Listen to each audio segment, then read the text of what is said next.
Israel's Nagel Commission released its latest report expressing concern about Turkey's expanding influence in Syria. The government body, established to evaluate Israeli defense policy, believes Turkey's increasing presence in Syria could pose a direct threat to Israel. While the report focused primarily on Iran as the largest threat facing Israel in the coming years, it also issued a sober warning about the possibility of conflict with Turkey, particularly following the overthrow of the regime of Bashar al-Assad in Syria and the rise of Turkish-affiliated rebel groups to lead the new government. The commission, which is led by a retired brigadier general and a former national security advisor to Netanyahu, urged Israel to take into account the strategic challenges posed by Turkey, noting the changing balance of power following Israel's genocidal wars in the region. The commission proposes increasing the Israeli defense budget in order to purchase new fighter and tanker aircraft, increasing Israel's long-range strike capacity, strengthening its air systems such as the Iron Dome, and to increase border security. Despite Israel's claims of military superiority and its territorial seizures over the last year, Israel faces the strategic dilemma that it cannot afford to lose even one war.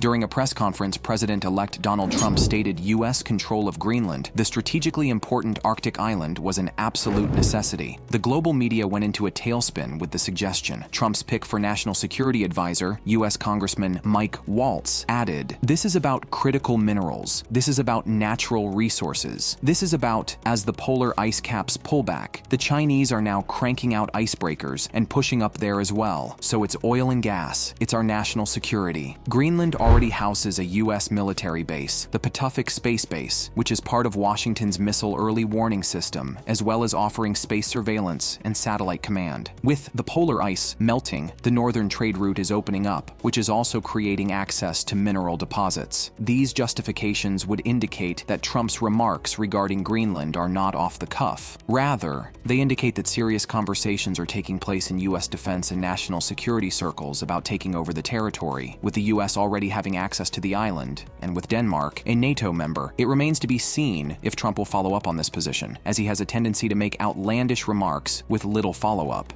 The United States House of Representatives has voted in favor of a bill to sanction the International Criminal Court in retaliation for its arrest warrants against Israeli Prime Minister Benjamin Netanyahu and the country's former defense minister, Yoav Gallant. Legislators in the lower chamber of the U.S. Congress passed the Illegitimate Court Counteraction Act by an overwhelming margin in a signal of strong support for Israel. The bill now heads to the Senate, where there is a Republican majority. The legislation proposes sanctions for any foreigner who helps the ICC in its attempts to investigate, detain, or prosecute a U.S. citizen or citizen of an allied country that does not recognize the authority of the court. The ICC, based in The Hague, is a permanent court that can prosecute individuals for war crimes, crimes against humanity, genocide, and the crime of aggression. The State of Palestine has been a member since 2015, and the court first announced an investigation of crimes committed there by both Israeli and Hamas officials in 2019. Though Israel is not party to the ICC, the court has jurisdiction over crimes committed on a member state's territory, regardless of the nationality of those committing them. The U.S. has supported the court when an arrest warrant for Russian President Vladimir Putin over alleged war crimes in Ukraine was issued, despite Russia, like Israel, not being a member of the court. 2025 is the year the global rules-based order was placed into the dustbin of history, as American hypocrisy shows its different rules for different people.